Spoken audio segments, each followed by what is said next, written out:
Assalamualaikum warahmatullahi wabarakatuh.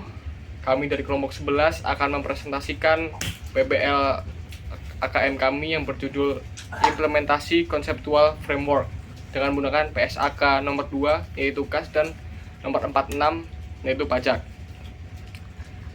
Selanjutnya izinkan saya sebagai moderator. Perkenalkan, saya Ibra Maulana dengan NPM akhir 030, Intan Juliana Putri dengan NPM akhir 036, Kevira Nurul Isati dengan NPM akhir 034, Sapira Angelia dengan NPM akhir 042, Hamizan Naufal Bagaskara dengan NPM akhir 109. Selanjutnya saya akan perkenalkan profil perusahaan PT Adikarya Persero Tbk dengan kode saham ADHI. Kegiatan usahanya yaitu bergerak dalam bidang jasa konstruksi, pembangunan infrastruktur, properti, real estate, dan EPC. Dengan beralamat Soul Building Jalan Raya Pasar Minggu, KM 18 Jakarta Selatan, 12510 Indonesia.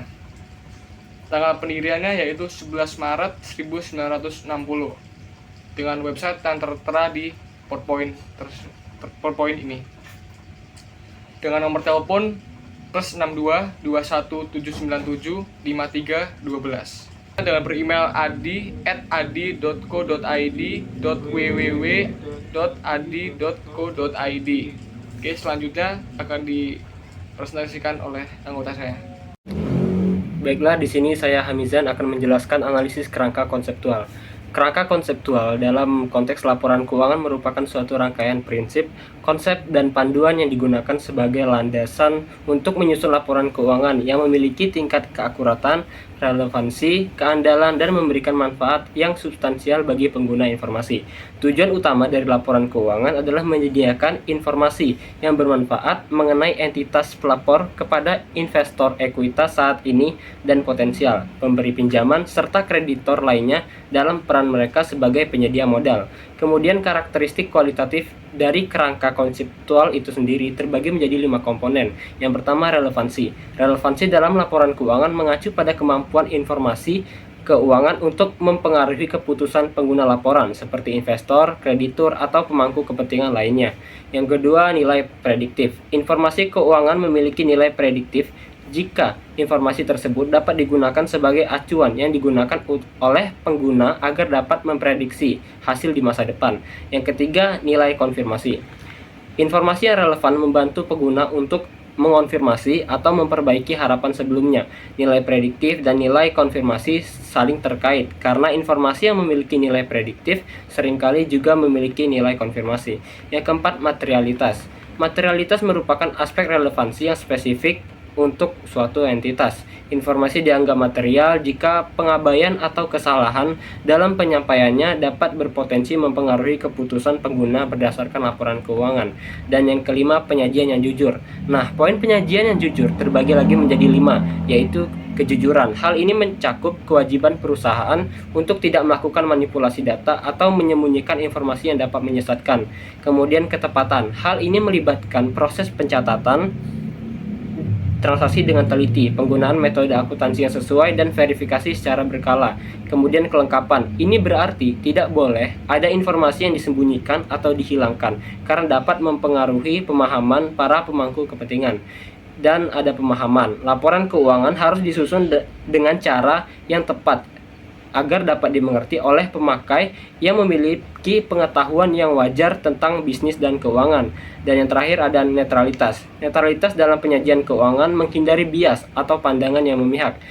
Implementasi terkait karakteristik kualitatif pada laporan keuangan PT Adikarya Persero Tbk mencapai standar kualitas dasar dengan memberikan relevansi yang signifikan dalam konteks pengambilan keputusan dan menyediakan informasi yang berharga untuk meramalkan masa depan. Sebagai contoh, dapat dilihat bahwa rasio net profit margin pada tahun ini memiliki potensi untuk menjadi indikator yang berharga dalam mengestimasi pendapatan pada tahun mendatang. Laporan keuangan PT Adikarya Persero Tbk dapat dianggap sebagai sumber informasi yang handal dan bermanfaat, tidak hanya untuk pemahaman kondisi keuangan saat ini, tetapi juga untuk mengantisipasi dan merespon dinamika masa depan perusahaan. Kemudian lanjut ke unsur dasar. Yang pertama, aset. Aset adalah suatu sumber ekonomi yang dimiliki atau dikendalikan oleh suatu entitas dan memiliki nilai ekonomi yang dapat diukur. Perusahaan ini secara rinci mengungkapkan jenis-jenis aset yang dimilikinya, mencakup aset tetap, aset lancar, investasi, piutang, dan kategori aset lainnya. Yang kedua ada liabilitas, adalah kewajiban atau tanggung jawab finansial yang dimiliki atau harus dipenuhi oleh suatu entitas pada masa mendatang sebagai akibat dari transaksi atau peristiwa di masa lalu. Perusahaan ini secara cermat mengungkapkan jenis-jenis liabilitas yang dimilikinya, mencakup hutang usaha, hutang obligasi, hutang pajak, dan berbagai kategori liabilitas lainnya. Yang ketiga, ekuitas. Dalam konteks keuangan dan akuntansi, ekuitas merujuk pada bagian kepemilikan yang tersisa setelah dikurangkan semua liabilitas dari aset suatu entitas. Dalam laporan keuangan, PT Adikarya Persero Tbk menyajikan sejumlah detail seperti nilai nominal saham, jumlah saham yang beredar, dan informasi terkait harga saham. Yang keempat, penghasilan. Penghasilan merujuk pada arus masuk atau penerimaan uang yang diterima oleh individu, perusahaan, atau entitas lainnya sebagai imbalan dari berbagai sumber. PT Adikarya Persero Tbk telah menyajikan informasi yang komprehensif dan terperinci seputar penghasilan, mencakup pendapatan yang diperoleh oleh perusahaan dari berbagai kegiatan, baik yang bersifat operasional maupun non-operasional. Dan ada beban. Dalam konteks keuangan dan akuntansi, beban merujuk pada pengeluaran atau biaya yang dikeluarkan oleh suatu entitas dalam menjalankan kegiatan operasional, bisnis, atau kegiatan lainnya. Data terkait beban mencakup seluruh keluaran dana yang selama periode pelaporan melibatkan biaya produksi, biaya operasional, beban bunga, dan berbagai beban non-operasional lainnya. Baiklah, di sini saya akan menjelaskan mengenai overview kinerja keuangan kooperatif. Untuk yang pertama, di sini ada laporan laba rugi, yang dimana dapat dilihat terjadi penurunan setiap tahunnya, terutama pada tahun 2020, yang dimana itu terjadi di berbagai sektor seperti di pendapatan, di laba kotor, beban usaha, dan sebagainya. Hal itu disebabkan mungkin pada saat itu terjadi adanya COVID-19, dan akibat adanya COVID-19 itu kinerja pasar itu jadi menurun. Maka dari itu pendapatan PT Adikarya pun ikut menurun. Lalu yang selanjutnya yaitu ada di bagian pendapatan usaha, dapat dilihat bahwa PT Adikarya Tbk mengalami penurunan pada periode 2019 sampai 2020 yang diakibatkan kesulitan dalam kinerja pasar dan dampak pandemi COVID-19 serta peningkatan biaya perusahaan. Namun PT Adikarya pada periode 2020 sampai 2021 mulai mengalami peningkatan ke arah positif, di mana pendapatan usaha mereka menaik setiap tahunnya. Lalu untuk laba kotor dapat dilihat pun turun drastis di tahun 2020, namun sedikit mengalami peningkatan pada tahun 2021 sampai dengan 2022 karena jumlah yang dihasilkan itu masih di bawah tahun 2017 sama 2020, maka dapat dikatakan itu kurang baik. Maksudnya di sini belum bisa kembali dikatakan stabil. Lalu untuk laba bersih tahun berjalan, terjadi penurunan itu sangat drastis pada tahun 2020, itu hingga mencapai 500 miliar, yang dimana penurunan drastis itu diakibatkan adanya dampak COVID-19. Lalu laba bersih tahun berjalan pada tahun 2020 sampai dengan 2021, itu peningkatnya disebabkan adanya kinerja pasar yang mulai membaik dan peningkatan pendapatan usaha serta adanya strategi bisnis yang mulai lebih efektif.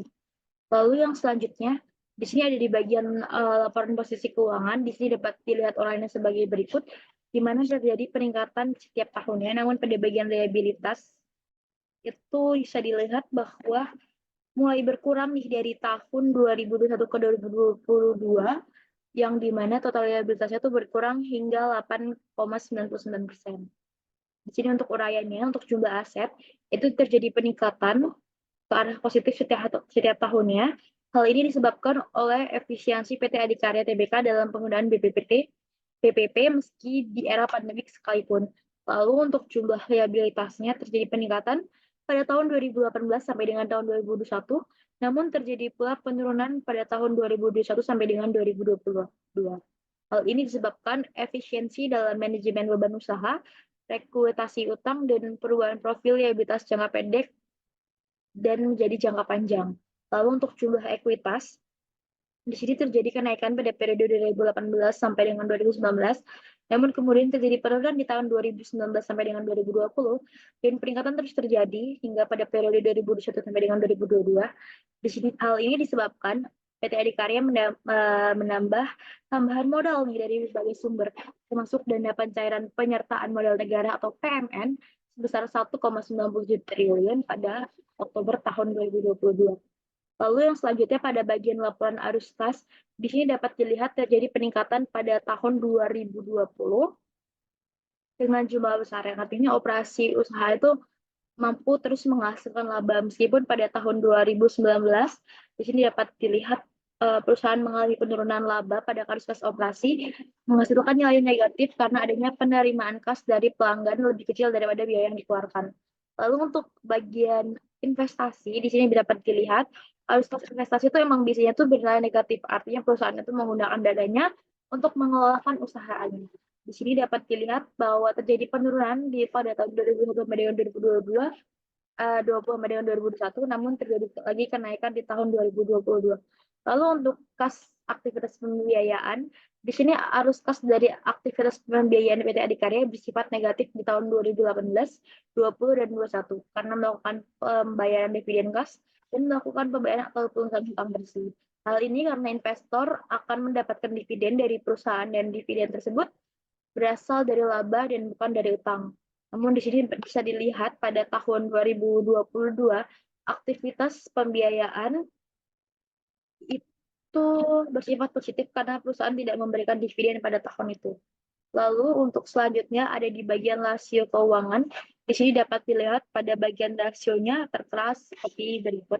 Seperti ada rasio lancar, ada ROA, ada ROE. Di sini dapat dilihat itu terjadi peningkatan setiap tahunnya. Namun pada tahun 2020 itu tentu saja mengalami penurunan yang diakibatkan oleh penurunan laba, pendapatan, dan sebagainya. Selanjutnya akan disampaikan oleh teman saya. Baik, di sini saya akan menjelaskan analisis implementasi PSAK nomor 2. PSAK nomor 2 meliputi arus kas. Arus kas adalah arus kas masuk dan arus kas keluar kas atau setara kas. Laporan arus kas menggambarkan perubahan histori dalam kas yang diklasifikasikan atas aktivitas operasi, investasi, dan pendanaan. Tujuannya memberikan pengaturan atas informasi mengenai perubahan historis dalam kas dan setara kas. Kita langsung saja kepada analisis implementasi PSAK nomor 2. Yang pertama, pada aktivitas pendanaan, pada aktivitas operasi, perusahaan telah melaporkan adanya penerimaan dan pembayaran dengan metode langsung.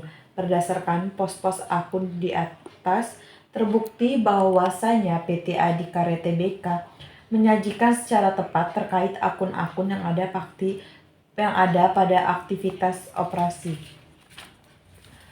Kedua, pada aktivitas investasi, perusahaan wajib melaporkan perolehan dan pelepasan aktiva jangka panjang serta investasi lain yang tidak termasuk setara kas. Adapun akun-akun yang dilaporkan berupa perubahan investasi dan aset jangka panjang.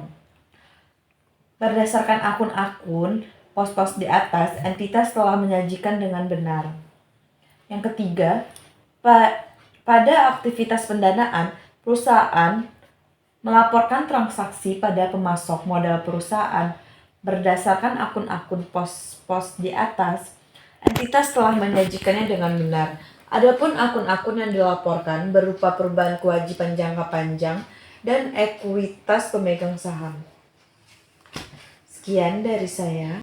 Baik, dalam pengimplementasian PSAK nomor 46 tentang pajak penghasilan pada PT Adikarya Tbk, jumlah pajak ini dan pajak yang ditunda dalam laporan keuangan pada PT Adikarya Tbk berasal dari transaksi-transaksi yang langsung dibebankan atau dikreditkan ke ekuitas sudah sesuai pada periode 2018-2019. Hubungan antara beban penghasilan pajak dan laba akuntansi dibuktikan dengan rekonsiliasi antara jumlah beban pajak penghasilan final dan non-final, entitas induk dengan jumlah yang dihitung dengan menerapkan tarif pajak efektif terhadap laba sebelum pajak menurut laporan laba rugi. Lalu pada 2022, PT Adikarya melaporkan perubahan ketentuan pemerintah mengenai perpajakan pada 2022 yang mulai berlaku efektif sejak 21 Februari 2022 dengan tarif baru sebesar 2,65%, berlaku untuk pekerjaan konstruksi terintegrasi sehingga dapat disimpulkan bahwa PT Adikarya Tbk sudah memenuhi pelaporan terkait tarif pajak yang berlaku dan perbandingan dengan tarif yang berlaku pada periode akuntansi sebelumnya. Lalu kepatuhan pada PSAK 46 ini berdasarkan catatan atas laporan keuangan PT Adikarya Tbk menyajikan catatan atas laporan keuangan yang telah sesuai dengan ketentuan PSAK nomor 46, yaitu diklasifikasikan menurut aktivitas dalam transaksi pajaknya. PT Adikarya Tbk juga sudah menggunakan metode yang diperkenankan dalam alokasi pajak antar periode, yakni metode pajak tangguhan seperti yang dalam PPT ini. Sekian dari kami, apabila ada kesalahan kami mohon maaf. Wassalamualaikum warahmatullahi wabarakatuh.